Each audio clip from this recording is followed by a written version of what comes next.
together here, and we'll pick up here with we're introducing now a new topic or a new thread.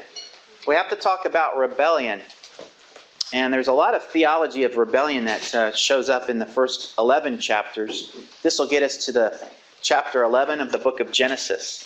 So this is where our conversation is going.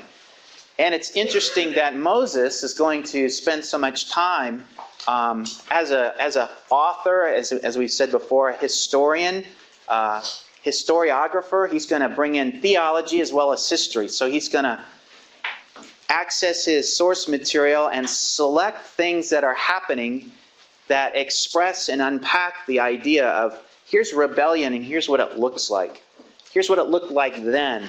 And for Moses' audience, it's important for them to understand this foundation because they're on the verge of taking and entering the promised land, which is jam-packed full of this kind of rebellion and expression, this kind of concentrated rebellion against the agenda that God has for the image of God bearing. All right, so this is where Israel is in understanding this. And they go back, we go back to the original commands. We keep coming back, and this idea of how one responds to God becomes framed within commands: multiply, fill, rule, and subdue. This is all connected to the image of God, expressing of the name and the reputation of the one God. Eat and then don't eat. These are the commands. So there's do's and don'ts attached to this. And we see all this back in Genesis 1. We look back in Genesis 1, and it's wrapped into the creation of humanity verse in verse 126. I'll just read it just as a way of reminder. God said, "Let us make man in our image according to our likeness, and let them rule over the fish of the sea, birds of the sky, cattle over all the earth, and over every creeping thing that creeps on the earth." Didn't mention dogs, though. Ruling over dogs. I have a trouble ruling over my dog. I think my dog is ruling over me. You know how that, and especially my cat that is getting up anticipating when I wake up in the morning and is waiting right outside the door and starts her little meow rant. I want attention, I want to play. It's like, no, this morning, it was very early. It was like, she is. And God created man in his own image. So there's the idea. In the image of God, he created him. In the fullness of male, the fullness of female, he created them. And God blessed them, and then he commands them, be fruitful, multiply, fill the earth, and subdue it. That's an important word that we'll see. And rule over all the fish of the sea, over the birds of the sky, over every living thing that moves on the earth. Be kings, be little kings, be expressions of me. Carry that image, and by doing these things, and Israel is going to have a special interest in this word, subdue. We'll see that comes back because they're going to have to do some subduing when they get to the promised land. So, and I think we jump ahead. Let's just jump ahead a few chapters just to anticipate. In chapter 5, we see in the genealogy of Adam, we see a repetition of this idea as it's being applied. And here we have our Toledot formula, the book of the generations, or the Toledot of Adam. In the day God created man, he made him in his likeness of God. He created male, female. He blessed them, named them man in the day when they were created. When Adam had lived 130 years, he became the father of a son. Notice this, in his own likeness, according to his image. And he named him Seth. In the days of Adam after he became the father of Seth were 800 years, and after that he had other sons and daughters. So this is the continuation of the expression of the name. In other words, little images start to pop up or pop out, right? That's the blessing of being a parent. And for those of you who are future parents, is that little guy, that little gal is a spitting image of mom and dad. It's a beautiful thing. And there's rich theology there for that activity that we're all called to do. So I think I don't want to, this is not in my convictions bucket, but we do see a general, in terms of the lifespan, we talk about this before the flood. That's the line up and down here. We see a real high age window in terms of the length of life.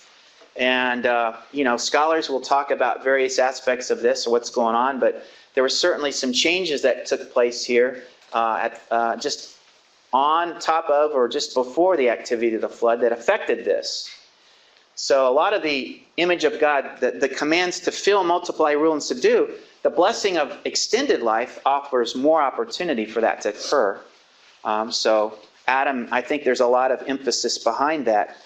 And Adam and Eve had other sons and daughters. Well, they did. They had a lot of them. So what happens here, I think at the flood, some scholars will say what was the flood that impacted every jot and tittle of the created order, and the lifespan went lower. But as we'll see here in a little bit, just before the flood, as part of the judgment we see in the Nephilim passage, God limits the lifespan of humanity to 120 years. So that's why we see, I think, a general gradual decline. It's going to take a while to sink in, but then we have a leveling off. So I hope to live to be 120, but it's probably not going to happen. So the effects of the fall, the effects of judgment, starting even after the fall, but then again, there's going to be a continuation of judgment as humanity, and we see the created image of God bearing rebellion against that starts to happen, and we start to see judgment take place. So we'll talk about that here in a little bit. But the rebellion occurs, and we go back to the basic commands for Adam and Eve, and then they decide, because of the satanic deception, he has an opposing agenda. And I think Satan, of anything and anyone on the planet, hates the agenda for the expansion of the name and the reputation of God. And he's bent on destroying that, however he can do that. Now, I'm going to leap off into a little bit of a discussion here on paganism. All right? So I think that the opposition and what we see throughout history with regards to the image of God value in humanity. Paganism and all of the I call them the ites of the promised land, the Hittites, the Hivites, the Jebusites, on all those pagan nations, by that time had developed a well-defined pagan expression of opposition against the image of God bearing and the recognition of the one name, the one reputation of God.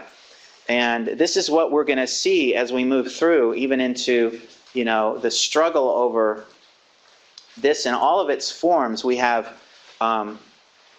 false religions are behind them are the devil, Satan, in his attempt to destroy the name and reputation of God through confusion, through the devaluing of the human being. We're going to see, even before Israel gets to the promised land, Moses is already warning them.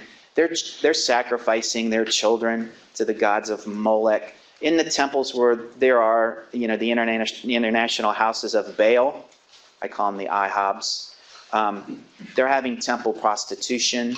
There's sexual orientation confusion, male prostitutes, female prostitutes, all of this stuff that was then and surprisingly alive and well now.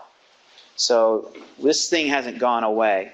So this is the attempt, and it's long-standing. And Israel is being educated in this problem from the very beginning, this problem of paganism. And it's this opposition that's going to fuel the theology of the war that's going to be called in Deuteronomy. We'll talk about that. How is this war going to be fought? Israel's going to be God's instrument of judgment and salvation all at the same time with regards to that activity. So this well-entrenched paganism needs to be forced out of the promised land, so that the promised land could be the one place, the center of the expression of what it means to show off the image of God through a nation on a national level. So we'll talk more about that. So we have now the response, the first response. Let's look at some of the details in chapter 3. And we have like three guilty parties here. First the snake, then Eve, and then Adam is listed last. And with some of the details that we have And you all know the story. The curse section starts in verse 14.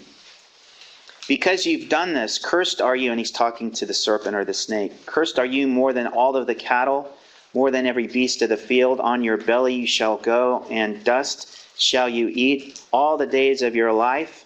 And I'll put enmity between you and the woman, and between your seed and her seed. He shall bruise you on the head, and you shall bruise him on the heel. Now, somebody put their hand in the air that moment and asked the question, with a little bit of nervousness in his voice. Who is this going to be? He just gave him it's just a pronoun, third masculine singular for those of you learning Hebrew. Who is he going to be? Right? So this is a significant verse there in verse 15. There's an unidentified he who's going to bruise you, Satan, on your head, but in the process of bruising you, he himself shall be bruised, right? He'll be bruised on the heel. So what we have here is the beginning of, and this he is attached to the seed of humanity. So from this point on, the question mark is, who is he going to be? We see the beginnings of the fact that this he is linked to the seed of humanity. So someone from the queen, someone from the seed of the queen, Eve, will emerge on a day and will take care of this satanic agenda. So this is the fancy word is the proto-evangelion. I said that wrong. Somebody say it for me. Proto-evangelion. It's a French word, isn't it? Oh, yeah. Can't even, my tongue tied today. All right, this is what happened yesterday at the church. All right. We have continuing, and now we have the introduction of futility. And I'm introducing this word. So this idea of futility, and we have conflict with the he. There's going to be this ongoing battle.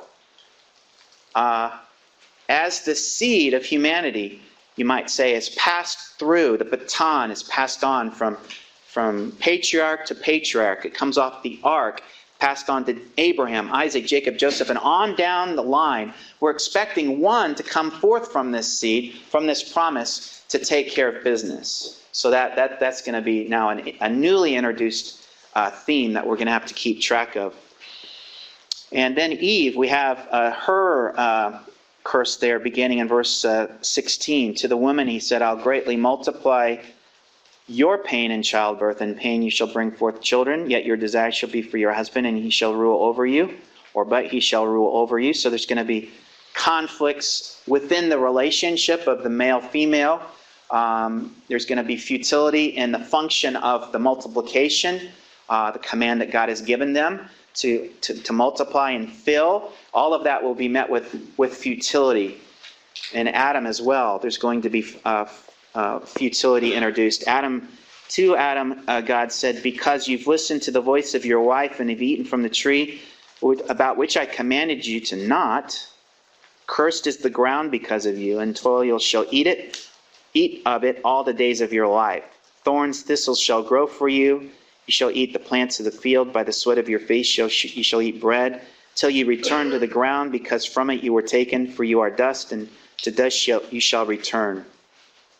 So this is the idea of futility. And the crossfire of how God responds to the satanic opposition is now going to overlap, you might say, and involve all image of God bearing.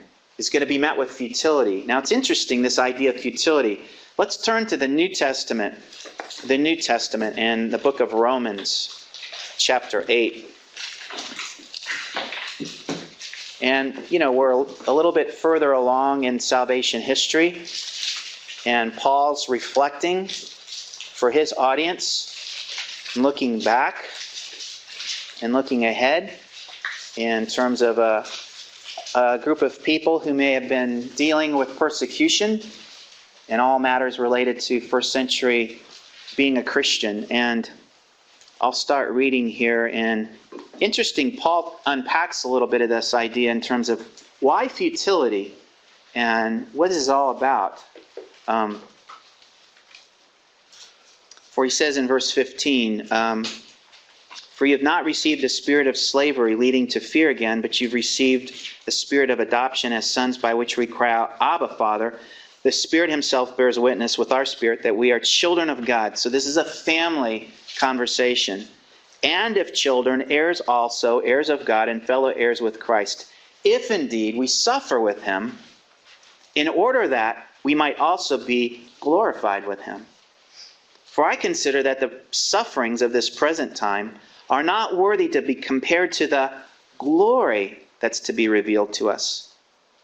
For the anxious longing of the creation awaits eagerly for the revealing of the sons of God. For the creation was subjected to futility, not of its own will, but because of him who subjected it, in hope that the creation itself will also be set free from its slavery to corruption into the freedom of the glory of the children of God. So you see your name on those pages? So here's what Paul's doing.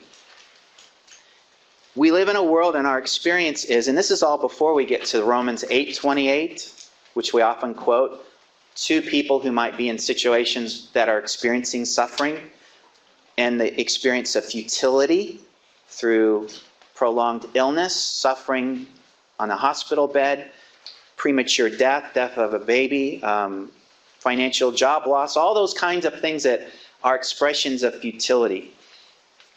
This is the pushback. But we're still called to bear the name and image of God and carry and plant his flag wherever we go. But that activity is now met with opposition. Paul says this is where it's going. He connects glory to suffering.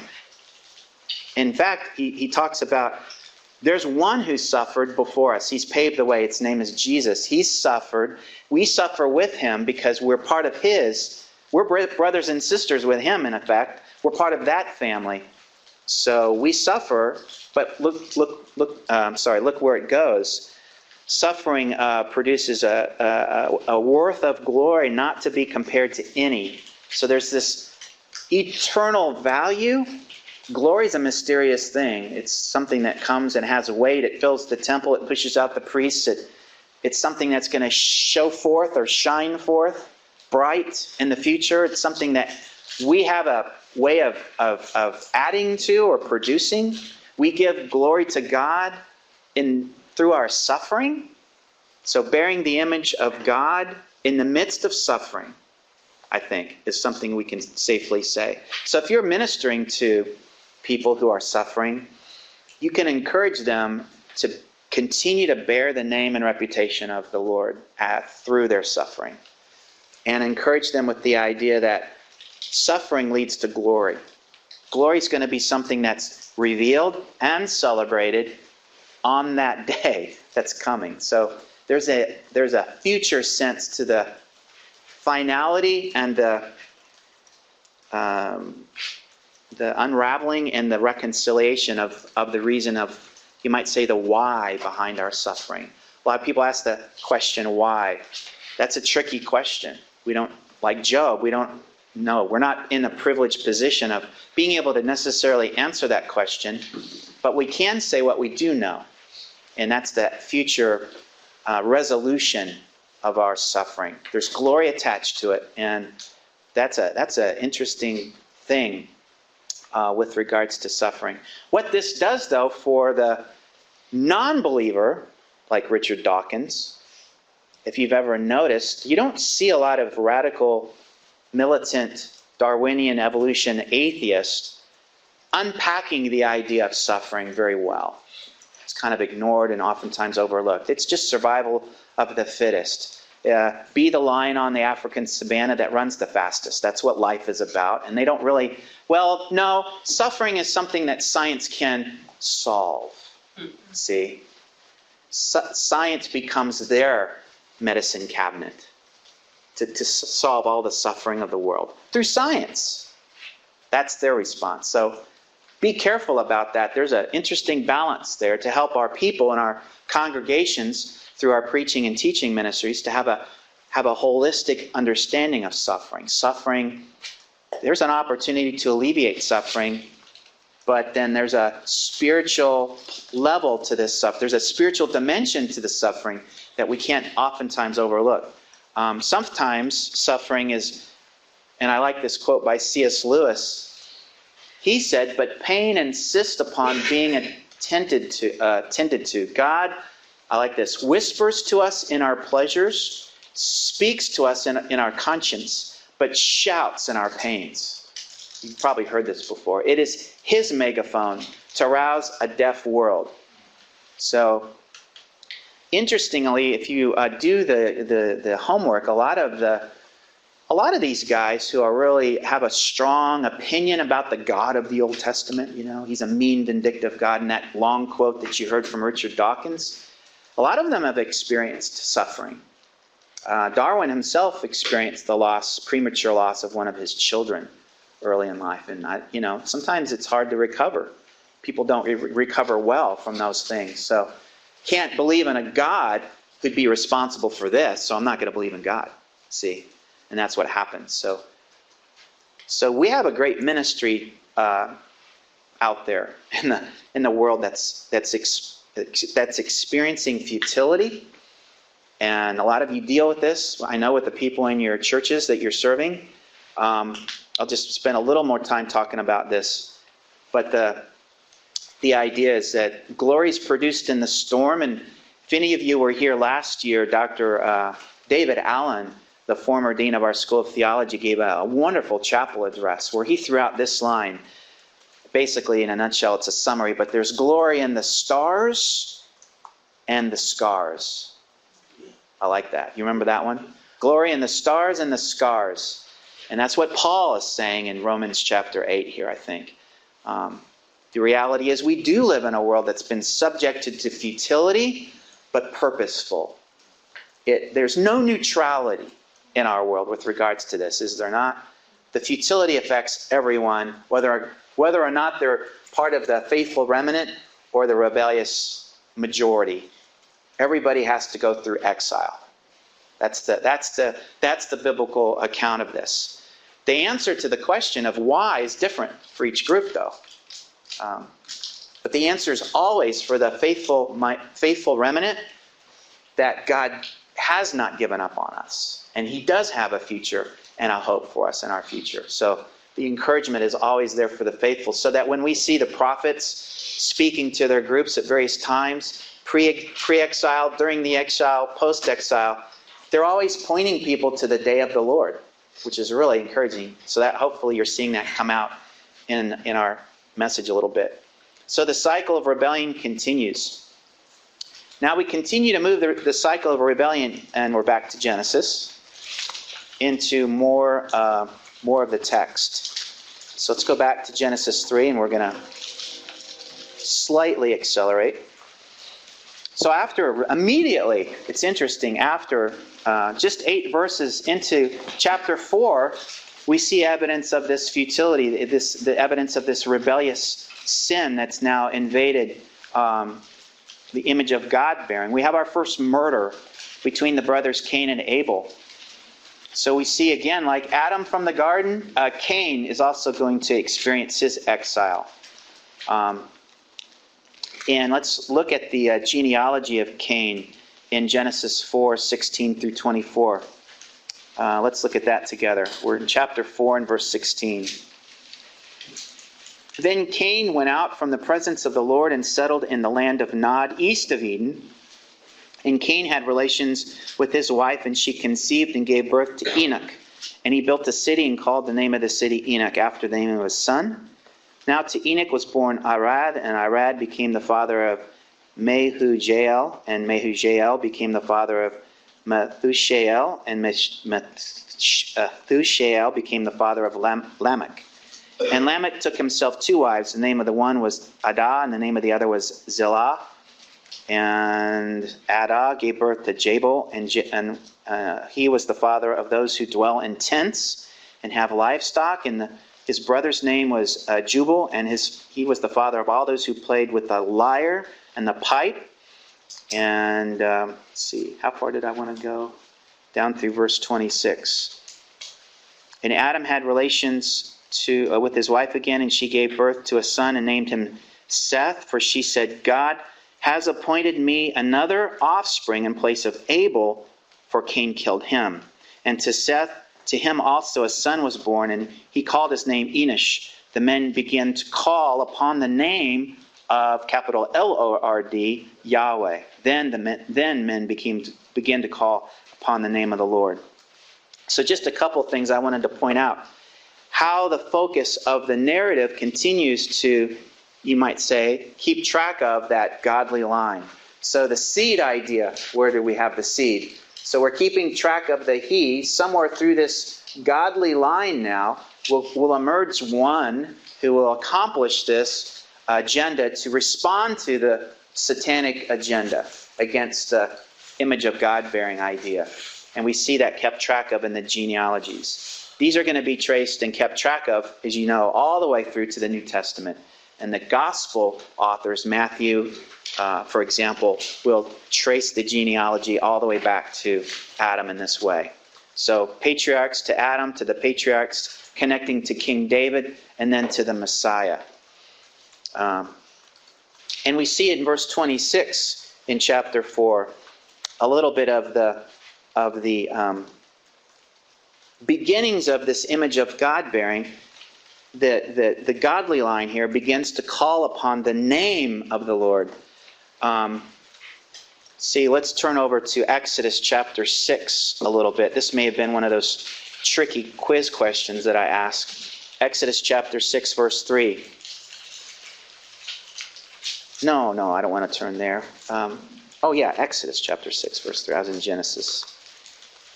So there's a couple of references to this that we want to maybe point out this early discussion. And in this conversation between God and Moses, God speaks further to Moses and says to him in verse 2, I am Yahweh, and I appeared to Abraham, Isaac, and Jacob as El Shaddai, or God Almighty, but by my name, Yahweh, I did not make myself known to them. And I also established my covenant with them to give them the land of Canaan, the land in which they sojourned. So here's where it fits. The idea of the name of Yahweh. In chapter 4 of Genesis, humanity, image of God bearers, began to call upon the name of the Lord. But according to God in Exodus chapter 6, we have that other reference that, so is this a contradiction, the idea? I think the fair assessment is, when you talk about the name of God, the name Yahweh, the fullness of that name was expressed at Mount Sinai, when God, by name, Yahweh, introduces himself to Israel. The fullness of the name includes all of the details that begin with the first 10 words, the 10 commandments, and then from that point on. The fullness of who Yahweh is expressed at Sinai, and that's linked to the details of what it looks like to express that name in the details of Moses' teaching.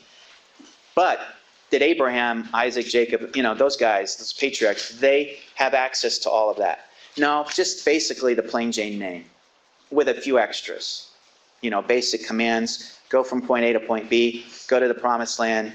But they began to call on the name of the Lord as it was being expressed. So really what we have here, what's going on, is the kind of a progress of the revelation of all that would come to be known about the name and reputation of Yahweh over from patriarchal time to the time of Israel as they're being defined as a nation. Does that make sense? So that's kind of where I was going with that quiz. That came out of the reading too. So, all right. So let's take a look at this. Now we get into some more controversy right around the corner here. We have a brief genealogical record there in chapter 5, and that's going to record the descendants of Adam. And it seems as if from this genealogy we have a lot of filling and multiplying going on as humanity continues to express all it can do, rule and subdue. We have a couple of examples of rebellion, though, before we get to the end of Genesis 1 through 11. And that's what we're going to talk about here. And where we were focused, I think is in this area of the world. at this time. Genesis 1 through 11, I think safe to say, Moses has a description of the early humanity activity that's going on in the cradle of humanity, we call it, the Mesopotamian Valley, Tigris-Euphrates River Valley. So that's the activity. That's where these events and things are taking place. So what we have, let's take a look at chapter 6. Let me get a little swig here. The Nephilim chapter. So I'm going to unpack this, and I think it'll be helpful because the way that I'm going to do it, hopefully you'll see, helps us to understand where this account fits into and explains this theme of rebellion. All right, and helps us to understand the flood as well as the Tower of Babel activity, the very end of chapter 11. So let's take a look at the text in chapter 6, verses 1 through 6. Let's look at the... actually, I want to go down through verse 7. Because in verse 8, you see it, right? In verse 8, we have one of the big butts of the Bible. And when I have extra time, I'm going to write a book with the title, Big Butts of the Bible. I think it'll be a bestseller. Because it'll go to places like this, and it'll unpack for the... I'm going to write this book for my dad, because he's kind of a skeptic. But I think he'd be interested in a book with the title, Big Butts of the Bible, because it's so on the verge of irreverent, but not really, because it focuses on the B-U-T apostrophe S of the Bible, not the other kind. All right. So there you go. Little kid-like, childlike humor, right? Kids get that humor. I would say, big butts of the Bible. Oh, you know. All right. But before we get to that big butt in verse 8, verses 1 through 7. Now it came about.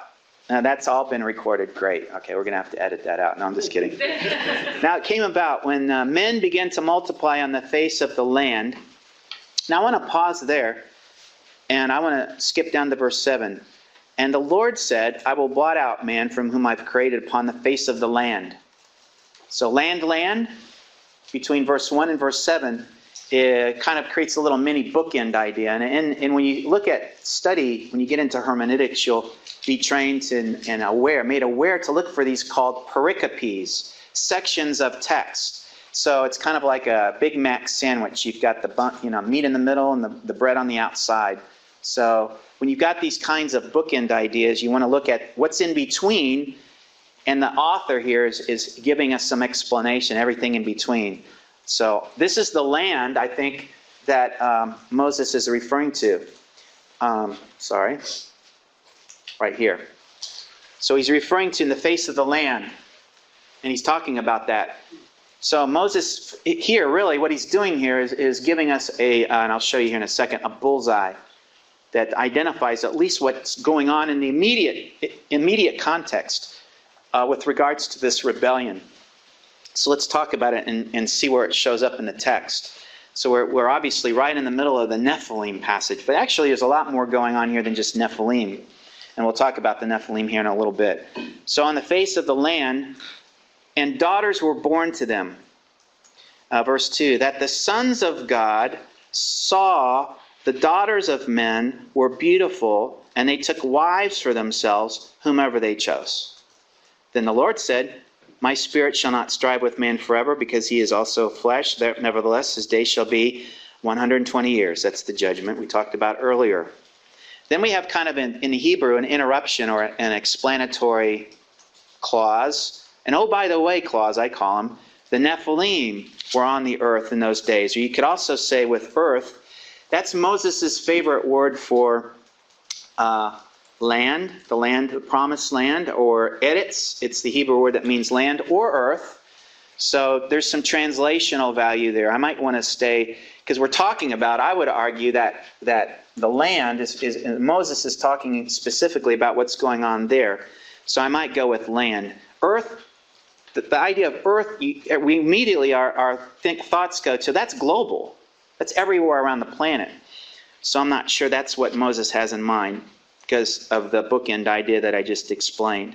So I might go, the Nephilim were also on the land in those days, or in the land in those days. And also afterward, when the sons of God came into the daughters of men, and they bore children to them. So when that activity was going on, the Nephilim were around. Those who were mighty men of old, men of, and I'm going to go a different way with this, men of name. Your verse might say something like renown or, I don't know, famous, something like that. It's just the Hebrew word that means name. It's the same Hebrew term that we've been talking about all along, and what Moses has been speaking of with regards to the name and the reputation of Yahweh, the Lord, the King, through the expression of the image of God bearing. All right, and then verse 5. So then we have the divine response. Then the Lord saw that the wickedness of man was great on the land, and every evil intent of the thoughts of his heart was only evil continually. That's kind of emphatic. And the Lord was sorry that he had made man on the land, or in the land, and he was grieved in his heart. And the Lord said, I'll blot out man from whom I've created, from the face of the land, and from man, animals, creeping things, birds of the sky, for I'm sorry that I've made them. But, all right, so I kind of set it up. So let's talk about this, and this gets into a little bit of trickiness. So we've got the Nephilim. Well, maybe I don't want to jump ahead all that quickly yet. So here we've got, let me explain this. So in chapter 6, we've got this activity going on in the land. And here we have, and here's how I would argue, you've got daughters being born to them. So this is the men begin to multiply in the face of. So this is the image of God bearing. So there's something going on here that involves the image of God. The sons of God, I would argue, are the godly line that we've looked at in terms of the genealogy that keeps us focused on this. This is the godly line whose charge it is to carry the seed of the he, so that somewhere down in history that he will emerge who will take care of business. So that group, the sons of God, saw that the daughters of men were beautiful. The daughters of men were beautiful, not the daughters of God. So they're taking wives outside of the godly line, daughters of men from whomever they want. And they took wives for themselves, whomever they chose. They chose. So that the idea of rebellion there, I think, is wrapped up there. And then there's the first divine response to that. The Lord said, my spirit shall not strive with man forever because he is flesh. His days shall be limited to 120 years. All right. Now, that's the first example of, I don't know why I have these somewhat out of order. Let's see. I'm going to jump to this slide, and then we'll move back a couple. Here's what I want to emphasize. In what I just read, especially there in verse 2, you see a parallel of certain terms that we've seen before. And that's why I think that I might be right on this particular interpretation that focuses on the rebellion of the sons of God choosing from whomever they want. Because we've seen this violation before with the language that comes from Genesis 3. When the woman saw, that's Eve, see, or the highlighted in red, language of sight, that the tree was good, she took from its fruit and ate. Same power words are used in the chapter 6 that we just read in verse 2. The sons of God saw that the daughters of men were, in the Hebrew, it's the same word, good, not beautiful. That's a smoothed out translation. It's the same Hebrew word. They took wives for themselves, whomever they chose. So I see a parallel there between you might say, the motivated rebellion from Genesis 3 and what is going on here with the sons of God, who are the expansion of the first one of humanity, and that's Adam. Then what we have in verse 4, Moses says, and oh, by the way, I've got one more thing to add. The Nephilim were in the land in those days. So the Nephilim. Now let me unpack the Nephilim.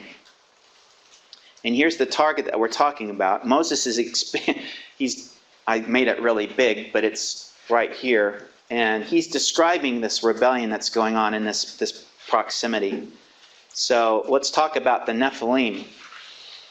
And questions abound about who the Nephilim are. Are they the rock people, the more recent movie on Noah? What's going on there? Have you ever had anybody, do you believe that the Nephilim are the rock people? And did Hollywood get that right? What's interesting, who answers the question of who the Nephilim are? Most people don't realize this. Moses. Moses answers that question. Let's take a look, and we're going to look at a few places in Scripture. And I've given you this all on the slide here, so you can just kind of open up your Bibles and look with me. I have a quick question. Okay. Before you do that, sorry. The sons of God, there's a discussion here on Are they angels? Yeah. That's one interpretation, Okay. and I'm not going to go that way. Okay. So I'm interpreting them as the godly line, and because when you start talking about angels, it starts getting really crazy, really quick. They're talking about interbreeding, and because they took lives and stuff. I was like, What are angels? What are angels? They're not supposed to do that. Yeah. They're not even designed to do that. So I get really confused really quick when I start trying to figure out what would angels be doing that. I think it all focuses about sons of God, the godly line, and doing rebellious things. So we'll unpack this. So the Nephilim, let's take a look at Deuteronomy. So what's interesting here is we have references to the Nephilim in various places in Scripture. And I'm going to link these, kind of putting a puzzle together. The first one here, one of them is in Deuteronomy chapter 2, verse 10. And Moses is talking about interestingly, he's talking about the opposition, different people groups that are in the Promised Land. He says the Emim lived there formerly, a people as great, numerous, and tall as the Anakim. Like the Anakim, they're also called or regarded as Rephaim, but the Moabites called them Emim. They got different names coming from different people groups, but they're all referring to the same critter. We'll call them the Nephilim. So the Anakim, that's the term that I wanted to see here in this first reference, but you see the references to the Emim, Rephaim, Anakim, all referring to the basic same intimidating bunch. Let's turn over to Numbers. Numbers, the book of Numbers, or back to the book of Numbers in chapter 13. All right. Numbers 13:33. And this is part of the spy report. When the people are sending spies in to spy out the Promised Land, the spies come back and say in verse 33, there also we saw the Nephilim. And Moses makes it clear, this is who I'm referring to I'm referring to the sons of Anak, the Anakim. They're part of the Nephilim. And we became like grasshoppers in our sight, and so we were in their sight. So here's the link of the Nephilim to the Anakim that Moses talks about in Deuteronomy chapter 2. And, the picture starts to fill in. They're in the land. They stand tall in opposition to God's agenda. Is what next for the people of God. They're tall, and I'll add they're mean. Now we move ahead. First we'll turn to Joshua. Joshua chapter 11, verse 22. Interestingly, we've got the author here, Joshua, through some scribes, reflecting on their situation and commenting. All the cities were utterly destroyed from verse 21. However, there were no Anakim left in the land of the sons of Israel. Only in Gaza, in Gath, and in Ashdod, some remain. So along those Philistine cities, those coastal cities along the coast of the Mediterranean, some of these cities, there were leftover Anakim right there, who we know from Moses are also linked to the Nephilim. Everybody get that? Follow me so far? All right. Now what we have in 1 Samuel 17, let's turn there. 1 Samuel 17. We go way out in salvation history. 1 Samuel 17:4. And we have this. Then a champion came out from the armies of the Philistines named Goliath from Gath. whose height was 6 cubits and a span. Now, I think it's safe to say that the remnants of the Anakim, who are also connected to the Nephilim, are still, in David's day, showing up and standing tall in opposition to God's agenda. It's just so significant that God raises up the little guy to take on the focal point of opposition against God's agenda for Israel at that time. David is going to run to the battlefield. David is going to defeat the Nephilim giant still in the land. All right, so here's what I'm thinking about with regards to the Nephilim. Genesis 6, the context for this, we haven't gotten to the flood yet. So we know the flood is going to be a divine activity of judgment against this rebellious activity with regards to the target that I'm mapping out here for you. So the Nephilim are still active and present after the flood. So the Nephilim have to be defined in a way that you have the before and the after preserved. And that's the point that Moses has got no trouble talking about the Nephilim wherever they show up in salvation history. So here's what I think. It's his term. He's describing the Nephilim. He's trying to help his audience understand.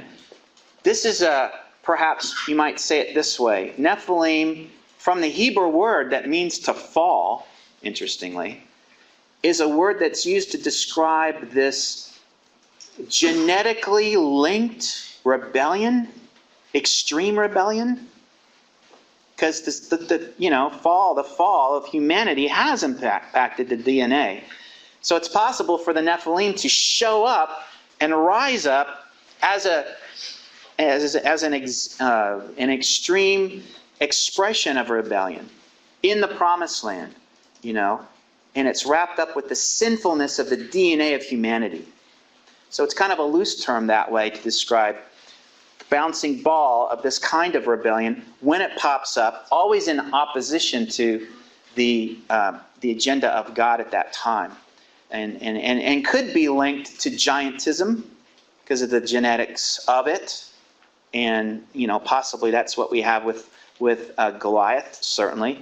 Spiritual defects. The term Nephilim also can be used to describe an aborted fetus, naturally aborted fetus in the Hebrew context. So it's kind of also has a little bit of a, there's the link to the genetics that might be kind of a reject idea. But anyway, it's a little tricky. And again, I'm not putting it in a convictions bucket. If this might still be in my opinions bucket. But I've looked at it long enough to kind of feel a little more strongly about it.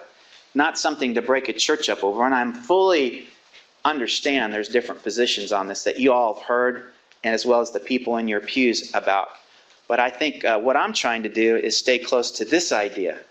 Because I think Moses here in the bookends of Genesis 6 is talking about what's going on in the land. Everything in Genesis 1 through 11 is about what's going on in this location. And the next event is also going to be about and directed at as a means of divine judgment against this rebellion.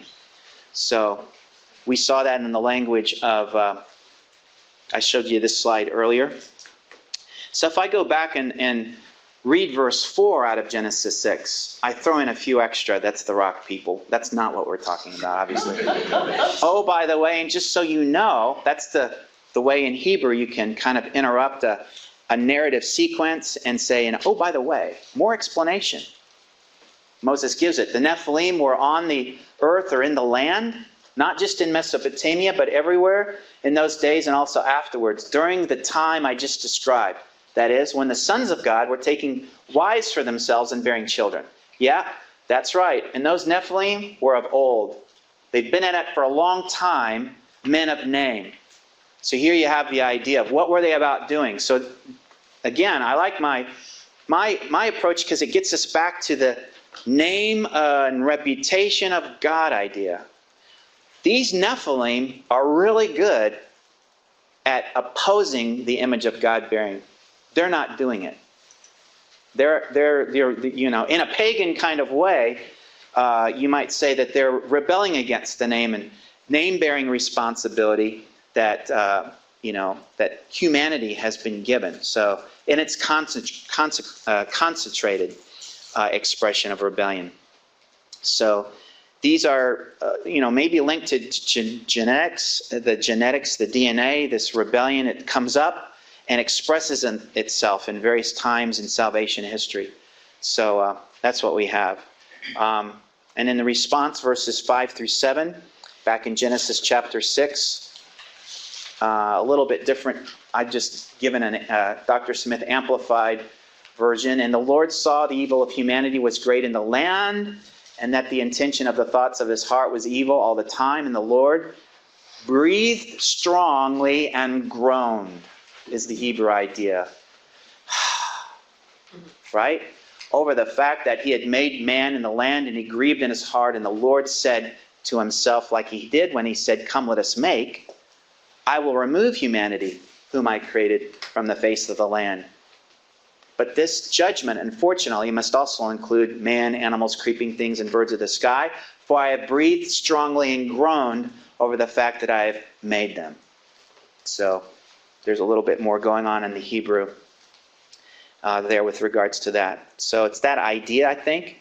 And we recognize these bookends. Verse 1 and verse 7 here in chapter 6 isolates the target. And then we have one of those big butts of the Bible.